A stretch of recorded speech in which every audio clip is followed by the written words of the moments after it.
Olá você que está assistindo, meu nome é Roger Lucas e seja muito bem-vindo a mais um vídeo do canal As Águias Brasil. Já fazia tanto tempo que eu não postava vídeo aqui no canal, poxa vida, faz tempo mesmo, hein? Eu primeiramente já vou logo me desculpando por eu ter ficado tanto tempo sem postar vídeo aqui, porque eu tive outras situações para resolver, eu tive outros compromissos para cumprir, e infelizmente eu tive que dar um tempo no canal, mas agora que eu estou de volta, por que não voltar de uma maneira bem triunfal, contando a história desse maravilhoso game que é tão importante para a franquia e é um dos jogos que mais importantes e mais divertidos e até lembrados pelos fãs da franquia Assassin's Creed. Este que é Assassin's Creed 2. Nossa, esse é um jogo muito importante. Nesse vídeo eu trato de explicar os detalhes da história desse game, sobre o novo protagonista e o que aconteceu com os acontecimentos do primeiro jogo, que é continuado aqui nesse jogo e é explicado de uma maneira bem interessante de se acompanhar. Então, desde já, eu agradeço a você por estar aqui nesse vídeo e agradeço a você que vai acompanhar tudo que for dito aqui. Então, eu já peço logo a você que se inscreva no canal e acompanhe os outros vídeos que eu postei posteriormente. Postei muita coisa interessante, não só de Assassin's Creed 1, mas também em breve terá mais vídeos contando sobre a história desse game. Então, pessoal, sem mais enrolações, sem mais delongas, vamos direto ao vídeo, porque tem muita história para contar, pessoal. Então, vamos lá para a história.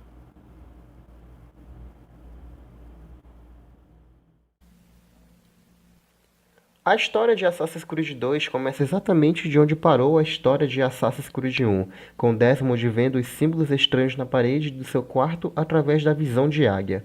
Depois de um tempo, Lucy Stillman aparece, com as roupas manchadas de sangue, e manda Desmond ir com ela. Desmond pergunta o que está acontecendo e ela afirma que ambos não têm muito tempo e que ele deveria entrar no Animus imediatamente. Desmond obedece e entra no Animus 1.0 mais uma vez. Enquanto a simulação carregava no corredor da memória, Lucy transfere os dados de Desmond Miles, o indivíduo 17, e de um tal de indivíduo 16 para uma memória externa. Após isso, a memória carrega, mas dessa vez não é para ver Altair, e sim para ver o nascimento de um bebê, e esse bebê era ninguém menos que Ezio Auditore. Ezio. Ezio Auditore da Firenze. Lucy encerra a memória e manda Desmond segui-la. Durante a fuga, ambos acabam enfrentando alguns guardas da Abstergo enquanto ela explica que Vidic e os Templários eram só parte do problema. Após lidar com os guardas, Lucy esconde Desmond no porta-malas de um carro e ambos fogem. Depois de um tempo, os dois chegam em um galpão industrial gigante. Lucy explica que os assassinos vêm perdendo suas forças a cada dia que passa e que o mapa mostrado no final do Assassin's Creed 1 garantiu a Abstergo a localização das outras peças do Éden. Lucy diz também que vai ajudar Desmond a se tornar um assassino o treinando, usando as habilidades cedidas pelo efeito sangramento. Desmond aceita ajudar e Lucy agradece. Lá, eles encontram mais dois assassinos, Shaw Hestes e Rebecca Crane. Shaw é um talentoso programador e hacker que auxilia os assassinos lidando com orientações táticas e informações sobre um determinado alvo. Rebecca Crane, assim como Shaw, também é uma talentosa programadora e hacker que auxilia os assassinos em missões de campo, lhes dando orientações táticas e informações sobre um determinado alvo. Após as apresentações, Lucy entrega a Rebecca um núcleo de memória retirado do Animus 1.0. Rebecca apresenta a Desmond o Animus 2.0, um Animus desenvolvido pela própria Rebecca, que, segundo ela, era mais rápido, avançado e moderno do que o que tem na Abstergo. Após Desmond ter conhecido todos e ter tido uma boa aula sobre como é a Irmandade e como eles trabalham, ele se senta no Animus e Rebecca o conecta na máquina. Depois de algumas orientações cedidas pela própria Rebecca, a memória finalmente é carregada. A simulação carrega no ano de 1476 na cidade de Florença, com o jovem Ezio Auditore, que na época tinha 17 anos. Ezio havia se metido numa briga de gangue com Vieri de Pazzi. No meio da briga, Frederico Auditore, irmão mais velho de Ezio, apareceu para ajudar. Ao perceber que estava levando uma surra, Vieri recua com os seus capangas. Ezio vai atrás, mas é impedido por seu irmão por causa dos ferimentos que Ezio sofreu no rosto. Após saquear uma grana, ambos vão até o médico para tratar dos ferimentos. Ambos apostam uma corrida para uma torre para refletir sobre a vida que têm. Federico ordena que eles voltem para casa, mas Ezio resolve ir até a casa de Cristina Vespucci para, abre aspas, passar a noite com ela.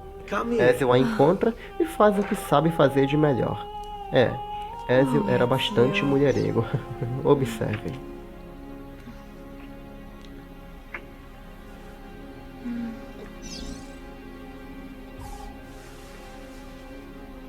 Oh, Ezio. Ezio foge da casa de Cristina e finalmente volta para sua casa, dando de cara com o seu pai, Giovanni Auditore, um rico e próspero banqueiro de Florença. Giovanni briga com seu filho por causa das coisas que fez na noite passada, mas logo o perdoa. Giovanni manda Ezio entregar algumas cartas a Lorenzo de Medici, e após Ezio ir até a casa dele e ter descobrido que ele não estava na cidade, Ezio retorna informando ao seu pai sobre a ausência de Lorenzo. Junto com Giovanni estava Umberto Alberti. Por ordem de seu pai, Ezio ajuda o restante de sua família, começando pela sua mãe, Maria Auditore. Ambos conversam um pouco sobre o pai de Vieri, Francesco de Pazzi, que seria julgado por assassinato e Giovanni iria depor contra Francesco. Após chegarem no local indicado, Ezio conhece ninguém menos que Leonardo da Vinci. Olha só que coisa, hein? Hello, Leonardo. Madonna Maria! This is my son. Depois de ter ajudado a mãe, Ezio fala com a sua irmã Cláudia Auditore, que demonstra profunda tristeza por ter sido traída por seu prometido Dúcio. Ezio vai atrás de Dúcio e o encontra, lhe dando uma surra na sequência. Ezio, my friend! Ah! Ma che ti piglia? You insult my sister. Ao retornar para casa, Ezio encontra seu irmão Petruccio Auditore. Petruccio pede para Ezio recolher algumas penas que estão nos arredores da cidade. Após pegar algumas penas, Ezio pergunta para que tudo aquilo, mas Petruccio não revela. Dias se passam e Ezio encontra seu pai em seu escritório. Giovanni ordena que Ezio pegue 2 mensagens e entregue para 2 contatos na cidade. Ezio encontra esses 2 contatos e um deles diz que os auditores deveriam se mudar imediatamente naquela noite. Ezio retorna para sua casa e se depara com ela completamente revirada. Annetta, uma das empregadas da casa, diz a Ezio que os guardas invadiram a casa e levaram Giovanni, Frederico e Petruccio. Após ter encontrado sua mãe e irmã, Annetta leva ambas para a casa de sua irmã, enquanto Ezio vai para a prisão ver seu pai. Após escalar a torre de uma das celas, Ezio encontra seu pai.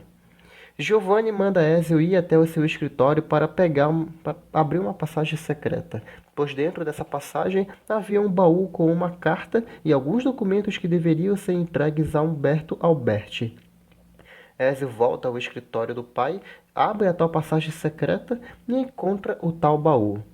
Dentro deste baú havia uma abraçadeira, uma lâmina quebrada, um pergaminho, uma carta, uma espada e uma roupa branca com capuz muito bonita. Por algum motivo, Ezio veste a roupa, se arma com a espada e a braçadeira e guarda consigo o pergaminho e a lâmina. Observem.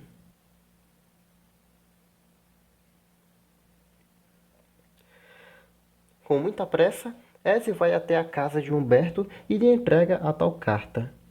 Umberto explica a Ezio que aquela carta continha evidências de uma conspiração contra a cidade de Florença e contra a família Auditore. Esta carta seria usada para inocentar seu pai e seus irmãos. Observe que dentro da casa de Umberto há um homem encapuzado muito misterioso. Guarde a imagem desse cara, hein? Porque ele é muito importante para a história do jogo. Ezio agradece a ajuda e vai embora. No dia seguinte, Ezio vai até a praça da cidade para assistir ao julgamento, e ao chegar lá, se depara com o seu pai e seus dois irmãos já sendo condenados à forca por Umberto Alberti. Ezio tenta impedir que o pior aconteça, mas já era tarde. Giovanni, Federico e Petruccio são enforcados em praça pública acusados de traição e conspiração. You are the traitor, Roberto, and one of them. You may take our lives this day, but we will have yours in return, I swear, we will! Ezio avança contra Umberto, mas é impedido pelos guardas, e sem opções, ele foge. Ezio agora é o homem mais procurado de Florença. Depois de um tempo, Ezio se encontra com Annetta, e após ela lhe indicar um local seguro, ele vai até lá. Chegando no local indicado, Ezio vê que o lugar é um bordel, e após conhecer Paola, a dona do prostíbulo, a anfitriã ensina ao jovem Ezio a habilidade de furtar e a ser discreto, se esconder em plena vista. Após isso, Paola orienta Ezio a encontrar Leonardo da Vinci, pois ela garante que ele pode consertar a lâmina oculta de seu pai.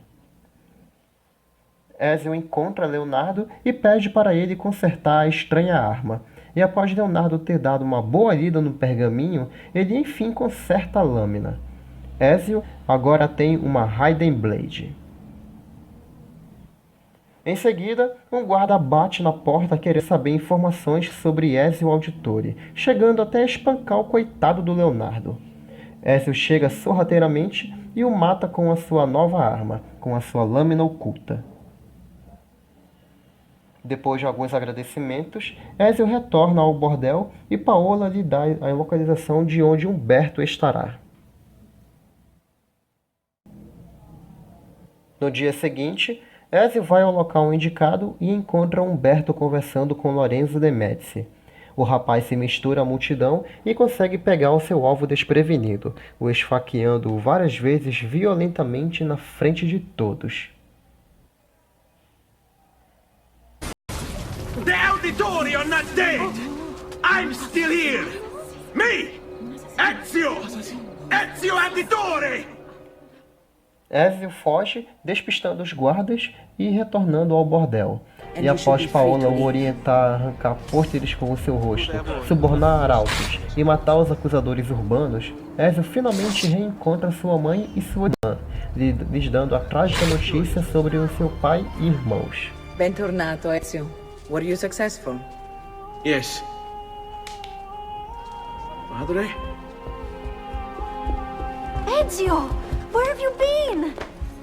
They wouldn't let us leave. And Mother, oh, she hasn't spoken a single word since we left the house. Father will need to sort things out. Where is Father? And Federico? And Petruccio? Something's happened. What do you mean? No, it's impossible. Claudia, No. I did everything I could, Piccina.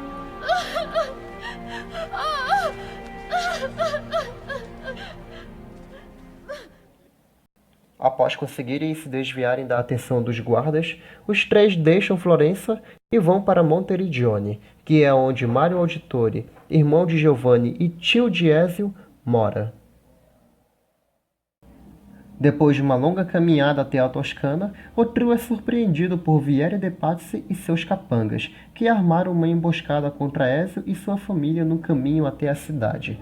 E após atacar os auditores, o mesmo é surpreendido por um grupo de mercenários que ajuda Ezio e as duas mulheres, forçando Vieri a fugir com o rabo entre as pernas. Após a confusão, o líder dos mercenários se revela. Era ninguém menos que Mario Auditore, o tio de Ezio. Don't you recognize me? It's a me, Mario! Uncle Mario? No caminho até a cidadela de Monteriggioni, Ezio explica tudo o que aconteceu em Florença. Tio Mario fala sobre a cidade e, após apresentar a mansão dos auditores, Mario diz que eles, entre aspas, começarão o serviço. mas Ezio fica confuso e pergunta o que eles começarão. É neste momento que tio Mario percebe que Ezio não sabe a verdade sobre o seu pai e sobre a sua família.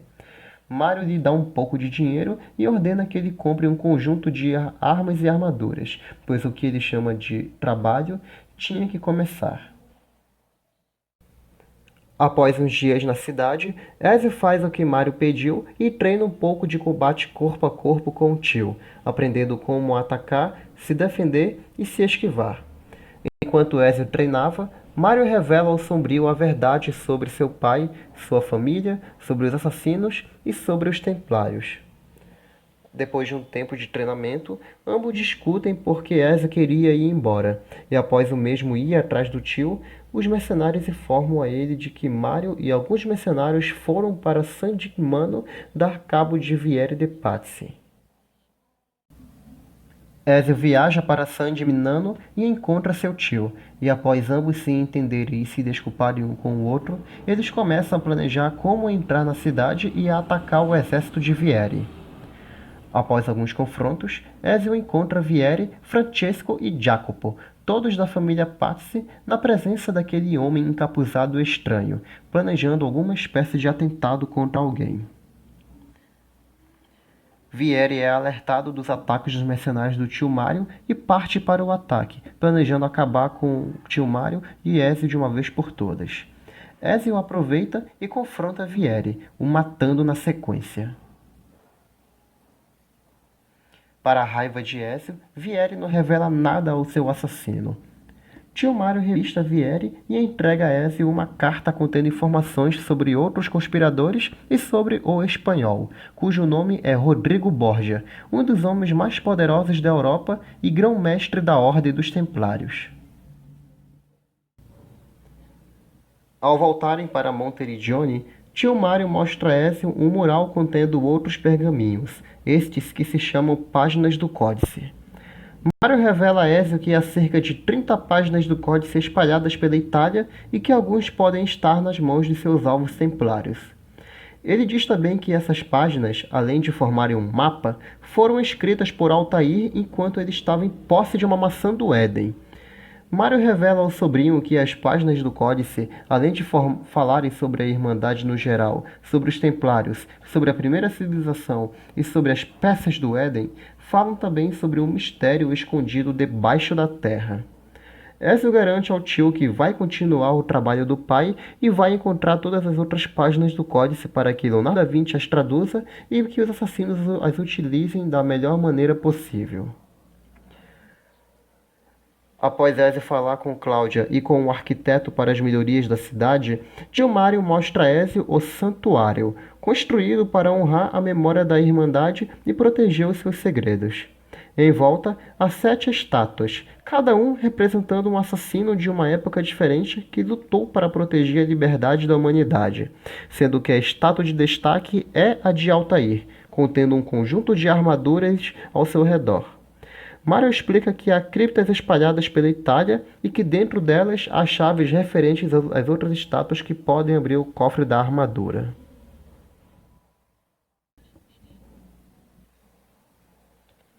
Dois anos se passaram e Ezio estava de volta a Florença. Ele vai atrás de Leonardo da Vinci, pois ele é a única pessoa competente para decifrar as páginas do Códice. Ambos conversam e Leonardo, além de ter decifrado algumas páginas, construiu uma outra Hidden Blade de acordo com as orientações descritas nos códices e ainda botou Ezio para treinar novas técnicas de assassinato contidas na página.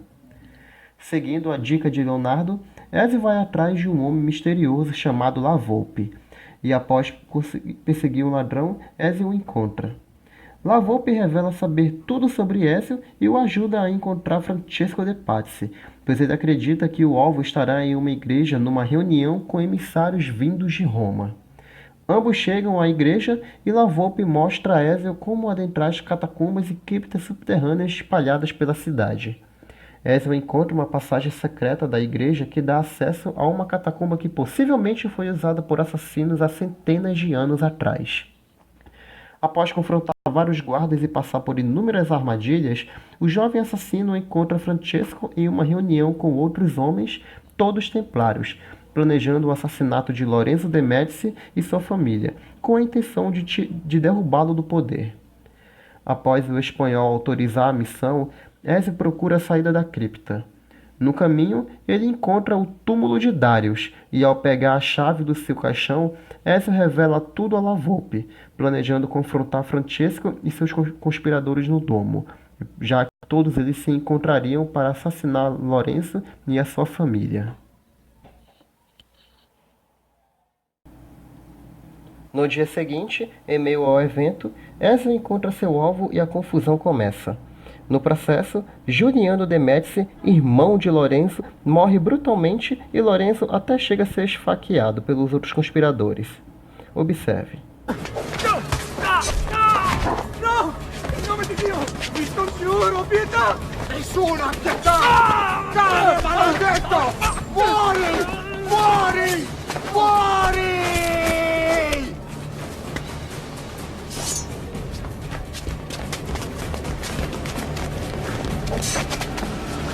Your day is done, Lorenzo! Your entire family dies by my sword! Ezio aparece e conteia o ataque, salvando Lorenzo logo em seguida. Enquanto a cidade entrava no verdadeiro caos, Ezio encontra Francesco de Pazzi no Palácio della Signora e o confronta. E após uma baita de uma perseguição e uma grande discussão para esclarecer o porquê que ele estava envolvido na morte de seu pai, Ezio se sai melhor na luta contra Francesco, e o assassino desfere o golpe fatal.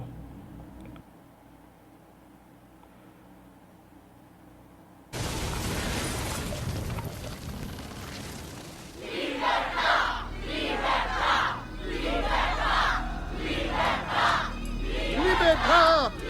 Libertà! Libertà! Popolo e libertà! Libertà!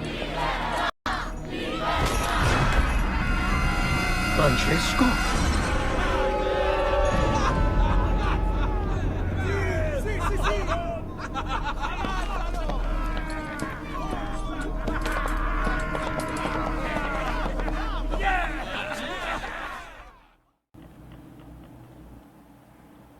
Alguns meses se passam e Ezio e Lorenzo conversam um pouco sobre suas famílias e sobre o atentado contra os Médici naquele dia.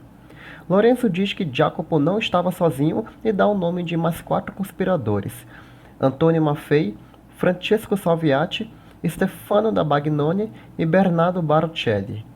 Ao se despedirem, Lorenzo dá a Ezio uma página do Códex retirada dos arquivos de Francesco. Após Leonardo ter traduzido mais uma página do Códex e ter modificado a Hidden Blade do Ezio para inocular veneno, Ezio volta a Monteriggioni para avisar sobre os conspiradores da família Pazzi ao tio Mario, para dizer qual é o seu plano e caçar cada um deles.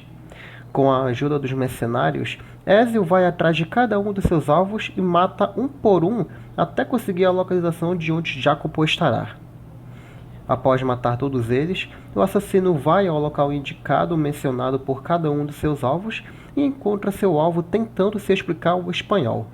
E após uma baita de uma repreensão, Jacopo é severamente punido. Olha, observe como é que ele foi punido, gente. Percebam.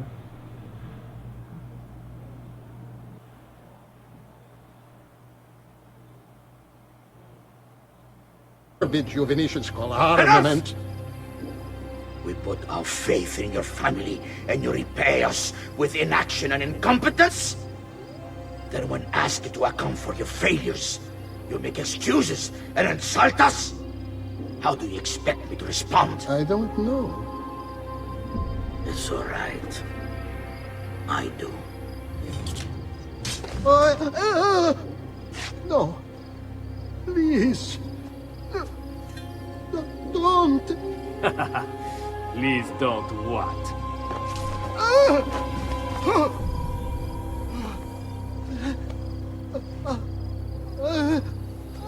I can fix this. Only spare me. No. What a mess.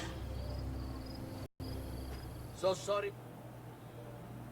O espanhol sabia que o assassino estava lá, e após dizer um pouco de seus planos, ele manda seus guardas o matarem, mas Ezio foi mais sagaz e matou todos os guardas, e em seguida, Jacopo.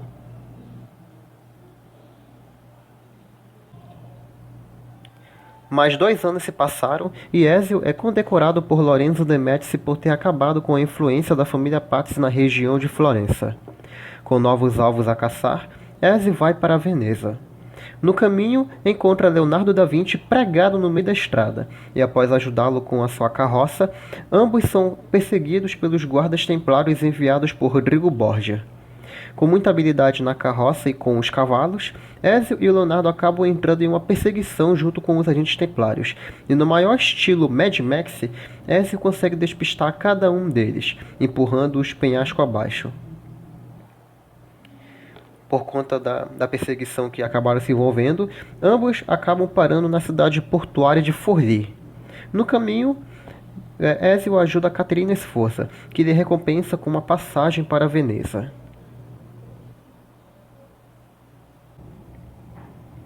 A simulação é encerrada e Desmond é orientado por Lucy a treinar suas habilidades usando o efeito sangramento adquirido no Animus. Durante o treinamento, Lucy explica um pouco mais sobre as longas sessões que o indivíduo 16 sofreu no Animus e sobre os desenhos que ele deixou tanto na Abstergo quanto na projeção virtual da Itália nas suas memórias, e que Desmond deveria encontrar esses desenhos e decifrar seus enigmas. Ele também comenta que as páginas escritas por Altair revelam algum tipo de mistério escondido na Itália, envolvendo 2 peças do Éden e um tal de profeta. Quando Desmond termina seu treinamento, ele começa a ter fortes alucinações, ao ponto de desmaiar. Ao abrir os olhos, ele estava revivendo novamente as memórias de Altair, sem sequer estar no Animus.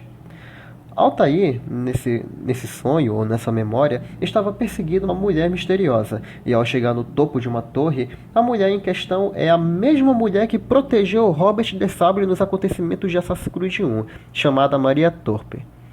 Ao alcançar a mulher, Altair dá uns pegas nela, deixando ela grávida posteriormente.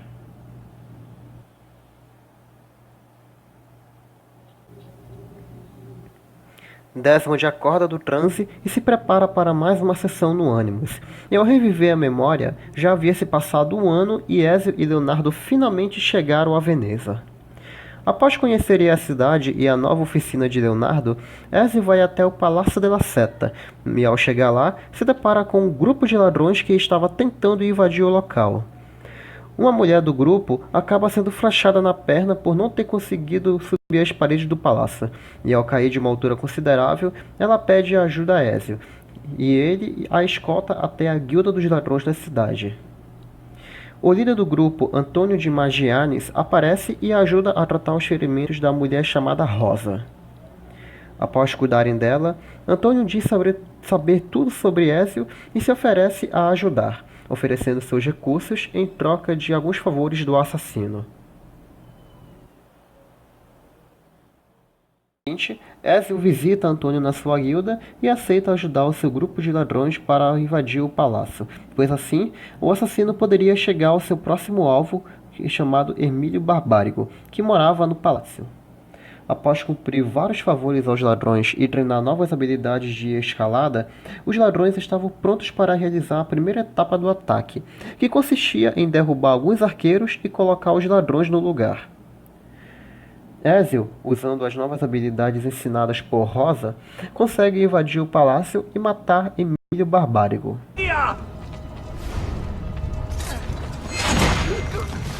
Os ladrões de Veneza agora estavam no controle do Palácio della Seta.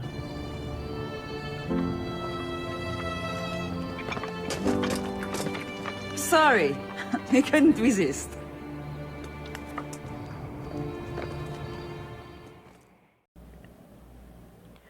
Mais um tempo se passa e Ezio agora tinha Carlo Grimaldi como seu próximo alvo.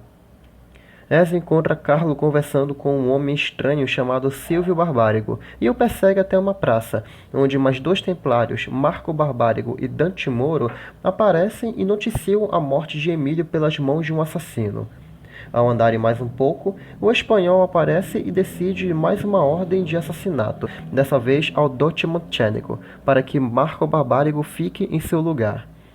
Ezio avisa Antônio sobre os planos dos Templários e ambos planejam adentrar o Palácio do Cali para impedi-lo, mas ao perceberem que seria impossível adentrar o local por meios tradicionais, Ezio resolve apelar para uma das invenções de Da Vinci, uma máquina voadora. Após Ezio testar a máquina diversas vezes, o assassino, com a ajuda dos ladrões, voa até o palácio e consegue entrar nas suas instalações, voando através das fogueiras que os ladrões montaram na cidade. Assim, o Ezio poderia voar por uma longa distância, mas já era tarde demais, pois o Dote Montênico já havia sido envenenado.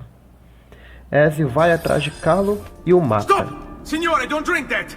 You are too late. The Doge is dead. What? Carlo? Apologies, signore. But you should have listened to me when you had the chance. Seems you have failed, assassin. Forgive me, signore. I tried. Why? What was it all for? Assassino! Assassino! He's killed the Doge! The Doge is dead!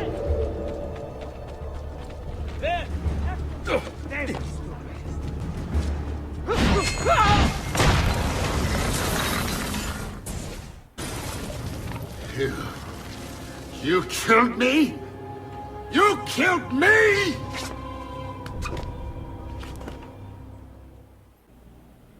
6 anos se passaram e Ezio, por conta da morte do Dote, é agora o homem mais procurado de Veneza.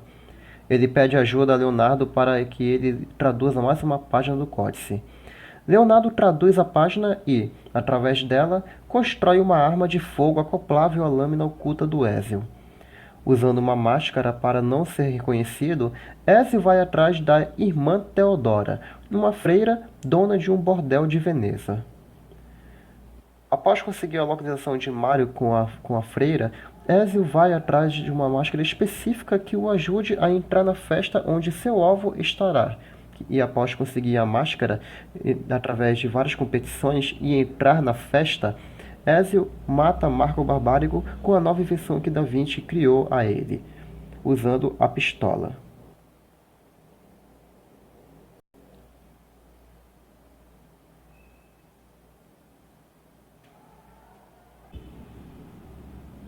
Ainda no mesmo ano, Ezio conhece Agostino Barbárigo, que apesar de ser irmão de Marco Barbárigo, não é um templário e ainda ajuda o assassino a derrubar Silvio Barbárigo e Dante Moro do comando militar da cidade de Veneza, oferecendo-lhe um exército de mercenários comandado pelo mercenário Bartolomeu Daviano.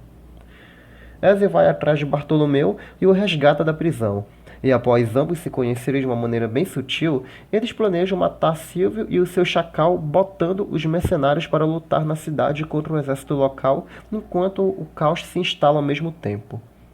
Eles executam o plano e confrontam Dante. Ao verem que estavam perdendo, os templários fogem, mas Ezio os alcança, matando os dois de uma vez. Antes de morrerem, Dante revela que estava saindo de Veneza e indo para o Chipre.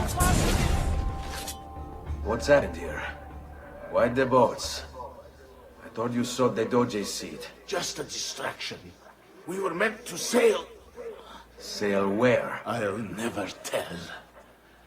Cyprus is their destination. They want... Non temete l'oscurità.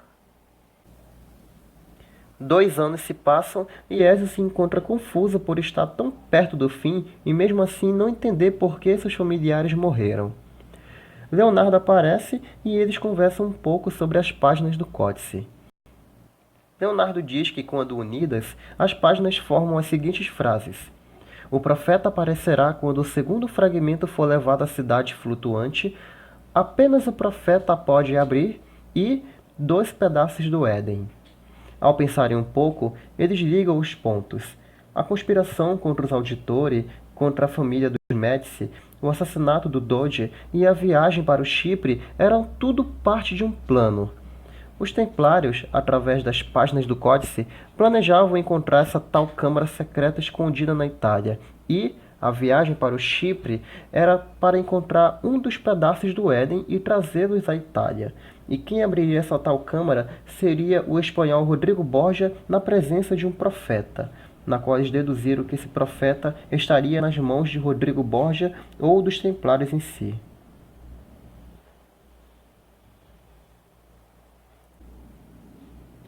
Ezio vai atrás do navio que havia acabado de chegar do Chipre. O assassino encontra a embarcação e vê seus tripulantes carregando uma carga muito estranha. Ezio mata um dos guardas e se disfarça, carregando a misteriosa caixa até o espanhol. Ezio mata os outros guardas e cobra explicações de Rodrigo Borgia. E é nesse momento que o espanhol se diz ser o profeta e que dentro da caixa havia uma peça do Éden, mais precisamente uma maçã do Éden. Depois de algumas provocações, ambos acabam se enfrentando, batalhando bravamente. E durante a batalha, Mário, La Volpe, Bartolomeu e Antônio aparecem para ajudar na luta. Ezio fica espantado e se pergunta por que eles estavam ali e o que eles estavam fazendo. Ambos também acabam se perguntando a mesma coisa para Ezio, mas sem muitas explicações, todos eles acabam batalhando contra o Templário. Rodrigo Borgia, percebendo que estava perdendo a luta, acaba fugindo com o rabo entre as pernas. E então, todos os amigos de Ezio, que o ajudaram durante todo esse tempo, aparecem e revelam-se serem assassinos também. Mário explica que todos eles lhe ensinaram diversas habilidades para que Ezio estivesse preparado para entrar na Irmandade. O mentor da Irmandade, ninguém menos que Nicolau Maquiavel, revela que Ezio é o profeta que eles tanto procuravam e que tanto as páginas do Códice mencionam. Todos eles se reúnem no alto de uma torre e fazem uma cerimônia de iniciação para Ezio, que a partir daquele momento passou a ser um membro da Irmandade dos Assassinos. These are the words spoken by our ancestors that lay at the heart of our creed. Where other men blindly follow the truth, remember, Nothing is true. where other men are limited by morality or law, remember, Everything is permitted. we work in the dark to serve the light. We are assassins. Nothing is true. Everything is permitted. It is time, Ezio. In this modern age, we are not so literal as our ancestors, but our seal is no less permanent. Are you ready to join us? I am. This only hurts for a while, brother. Like so many things. Benvenuto, Ezio. You are one of us now. Come, we have much to do.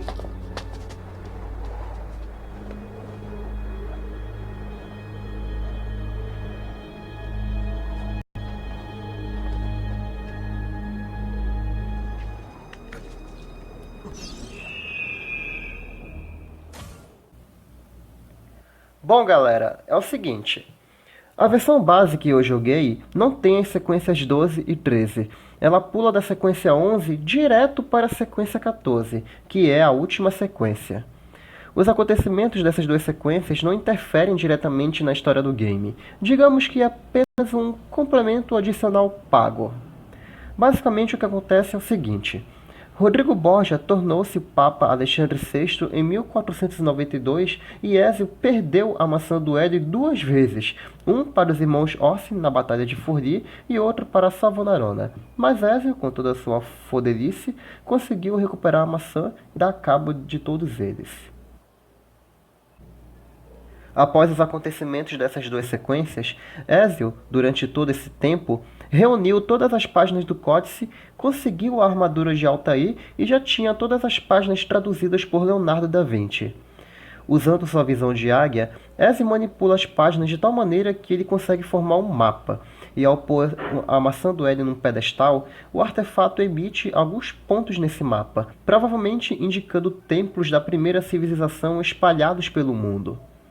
Ezio observa que um desses templos fica em Roma, E é neste momento que os assassinos percebem que Rodrigo Borgia se tornou Papa para ter acesso à câmara mencionada nas páginas, e que ele possa estar com o segundo fragmento, o cetro papal, que nada mais é do que um cajado do Éden, um fragmento poderosíssimo da primeira civilização, que agora estava nas mãos dos inimigos.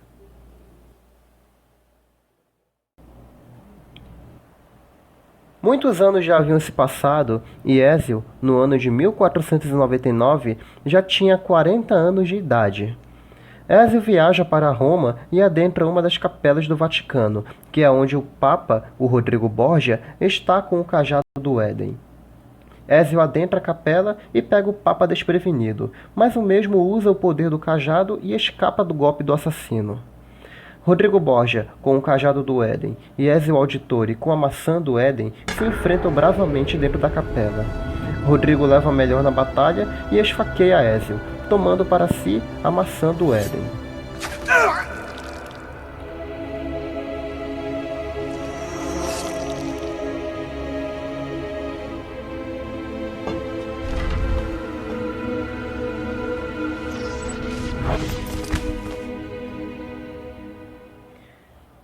Ezio levanta e vai atrás do seu alvo, e depois de acionar alguns mecanismos dentro da capela, Ezio adentra uma câmara subterrânea da primeira civilização.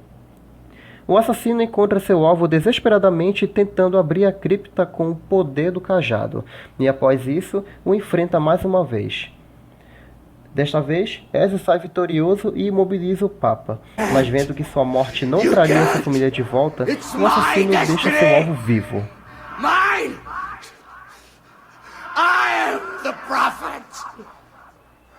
You never were. Get it over with, then. No. Killing you won't bring my family back. I'm done. Nulla è reale. Tutto è lecito. Requiescat in pace. Usando o poder do cajado, Ezio abre a cripta e entra numa sala da câmara que estava dentro da câmara. Ezio entra nesta sala e dentro dela aparece um holograma de uma mulher chamada Minerva, uma mulher da primeira civilização. Observe. Greetings, Prophet. It is good you have come. Let us see it, to give thanks.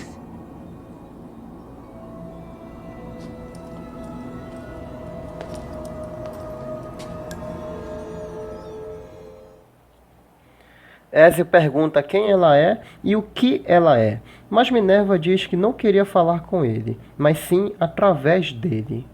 Minerva queria falar com Desmond. Minerva explica a Desmond que os seres humanos foram criados por aqueles que eles chamam de primeira civilização e que ambas as raças conviveram juntas há muitas eras, até que os seres humanos se rebelaram contra seus criadores e uma guerra entre as duas raças aconteceu, até que uma explosão solar atingiu a Terra, destruindo tudo no planeta e reduzindo drasticamente a população. Os poucos seres humanos sobreviventes da catástrofe conseguiram repopular o planeta com o tempo, enquanto a primeira civilização desaparecia aos poucos. Por falta de compreensão ou conhecimento, os seres humanos passaram a endeusar os seres da primeira civilização, originando as religiões e os deuses através de suas imagens.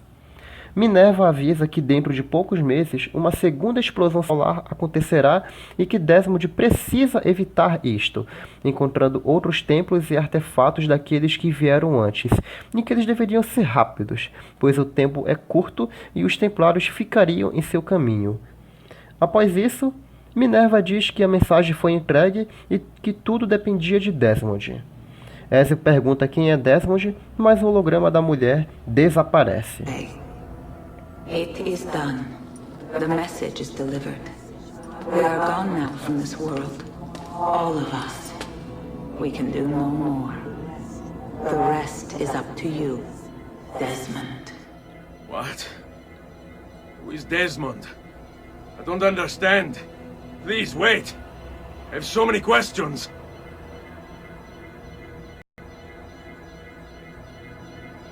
E então a memória é finalizada.